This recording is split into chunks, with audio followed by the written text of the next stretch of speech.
Bonjour and welcome to a new unboxing video, and today I've got a big box. It's light, but it's a big box. It's a bit wet as well, and it's coming from the USA, and I know what it is, and you know how I'm always saying that I'm a huge Mego fan, and that I love, you know, those retro style figure from that company back in the 70s. And so those are not Mego, but they are actually quite similar, because another company called FTC Figure Toys Company has been doing what some people would describe as, well, some people would say they're bootleg, but they're not, because they do have a license and everything. But they are called what they've called Remego, which is basically like a retro style figure that looks like Mego, that may use the same kind of bodies and style as Mego, but they are not Mego. And Figure Toys, a company, happens to have the DC license for 8 inches action figures. So that's what this box contains. And we're going to discover together what's in this one. But they are actually the new figure. So here you go. This is what it looks like. So basically very similar to what we know Mego to be like. And this is Poison Ivy. And as you can, sorry, it's a bit wet. It's wet outside. So it's Poison Ivy, and basically they have the Batman license, and they do the world's greatest heroes. And basically you've got quite a few of those. I'm going to open them because the thing that Figure Toys company does, which is a bit different, is that all their packaging are actually collector friendly, meaning that you can open them, close them. So you remove the little seal. This is the seal with the name of the company, and then basically you just open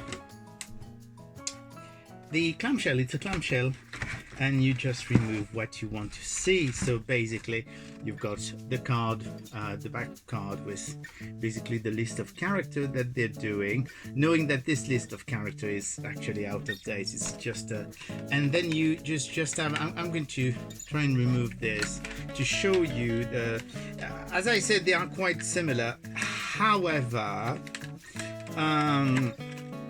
ironically, they're more expensive than Mego, because Mego on average is about $14.99 or something, whereas the Figure Toys and Company ones are at least $24-25 if I remember correctly. And you have to admit one thing, which is that they are not as good quality as the Mego. So here is what our friend Poison Ivy looks like. She's almost getting out of her swimsuit, and as you can see, because it's already full, this is the shoes, but the shoes are actually a bit too big, because they are actually the shoes they've made for the male figures of probably for Robin, but they put them to the female figure and they fall, you know. So that's sorry about that. That's the main issue, but they're still very, very cool. They do seem to have a problem with their female body that can't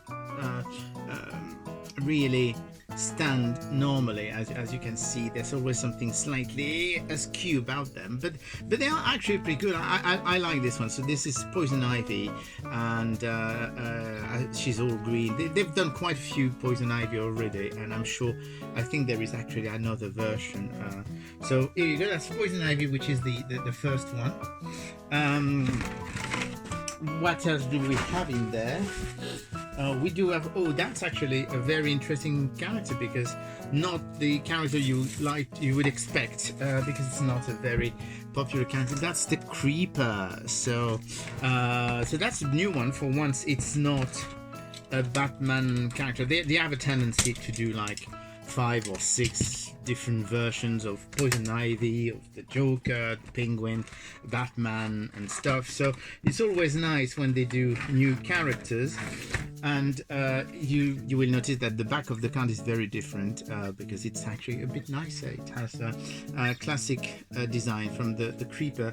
The Creeper was a character created by Steve Ditko for DC Comics. So that's a very weird it is a weird character, to be honest. I'm actually surprised, nicely, but surprised that they've actually done this one, because there's always tons of those ties. So here you go. That is so it does have a little fur coat, and it's actually a very nice figure. I think it's probably one of the nicest figure they've done in a long time, with the little fur bit. But you see, for example, the fur bit, they could have actually glued them, but no, they're just literally a ring of fur that is on top of the. So as I said, they're a bit cheaply made, but they're still pretty okay. So that's the creeper. And what else do we have? Because I'm sure there's quite a few other ones in here. Oh yes, as I was saying, they love their variant. So there is a variant poison ivy. So that's the first poison ivy we had, and that's the second one, which has a different face, different costume, different color, because this one is green and that one is white. So very similar to. I'm not going to take it out, and you do notice that there is the more of a classic character design, which I think is actually pretty cool in there. So I'm going to leave it in its, but as you can see, it's a nice figure, very different face to the other one, and but it's actually pretty cool. But as it's a variant, I'm leaving it. Or do you want to see it? I will show you, because you can say, oh yeah, it doesn't show anything, blah blah blah. So I will show you poison ivy. I hate those metal ties. So here you go. That's poison ivy. If you wanted to see it better, she doesn't have any shoes. This one, so it's been a bit cheap, I think, over that one. And once again, you notice it's a bit. She does actually. She's not as cute as the other one, but they do seem to have a problem with their. As you can see, it's not always the female body have a problem with their midriff articulation, which is not always very stable. So what else do we have? Oh yeah, well, I was saying about variant, but well, here is a penguin. So that's a new version of the penguin, because I think they've got about 3 or 4 already. And so let's see what this one is all about. Oh, it has a hat. Let's not forget the hat. So it looks like, once again, yes, they're doing a more character-centric card back, which I think is actually pretty cool. And he does have his cigarette holder. As you can see, they take a while to open because of those stupid tie-dye. I mean, I could snip them, but then it's not really that much better anyway. So let's see what it looks like. So here you go. Here is the penguin. As you can see, it's got a different body shape, and he's got his hat, of course. So that's a penguin, which is actually very nice. Oh, and I hadn't noticed, it's actually a proper plastic monochrome, so that's actually not too bad. I mean, I'm used to cheaper products from them, so this is actually quite higher than what they usually do, even though I was saying cheaply, you know. I mean, that's the shoes. That's how the plastic quality isn't that great for the shoes. And of course, it makes those, because if the shoes are not stable enough, the characters don't stand on their own. So what else do we have? We've still got more.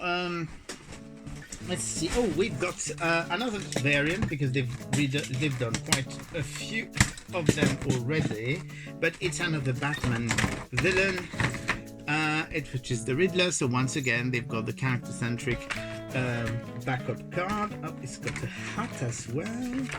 And let's see, because there's so many different costumes, I suppose, for or friend, the Riddler. That's probably why they can actually do so many things. It would be so much easier if they didn't have them, but I suppose they. So here you go. Here is the Riddler. The Riddler seems to have a very thin body compared to the usual. So yes, it is a much thinner body that they're using. So it's actually nice to see different body shape, because that's something they didn't do. Once again, the shoes are not really the best quality. We're getting close to the end. I'm just very reassured. Oh, and we've got a lady. We've got another lady. We've got the Black Canary. So that's at last at least a new character, which is nice. I like it when they're not only doing the regular character. So that's actually not too bad. Once again, yes, it's a character-centric carve back, and we have the silly ties, which are taking a fair amount of time to remove. Right, so here you go. So she does actually, she can remove that. So basically, you can see that she's got actually a little necklace, and she's actually pretty good. That's not a bad figure. Those are actually quite useful. It's actually an old trick that Mego was using back in the 70s to make sure that the female character's hair was keeping in place and wouldn't go all over the place in the packaging. So that's actually quite nice that they're still doing that. And we've got the last one, which is the Atom. So another new character as well, which is nice. And let's see, the Atom, which will have, I'm sure, yes, it's a character-centric carve back again. And we'll get him out of his plastic prison. So another classic DC character. It's actually very nice because, I mean, over the past few months, they've been doing really variants and figures that really look like bootleg knockoff figures. So it looks like they've upped their game a bit. Maybe it's because, so here you go, here is the Atom with back here. Maybe they've upped their game because of Mego coming back, because those are definitely a lot better than what they've been doing over the past few years. So that's actually pretty good. I'm very happy. So those are from Figure Toys Company. They are quite difficult to get.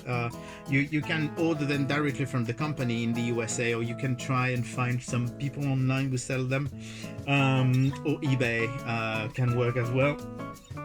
They are very cool. If you like DC characters, of course they have the license for all the Mego-styled characters. Even though I'm told that may change, because of course Mego has the 14 inches one. But here you go, that's the latest wave. It's actually pretty good, much better than what they've been doing. So hope you enjoyed that, a bit different, and I'll speak to you again soon. Bye!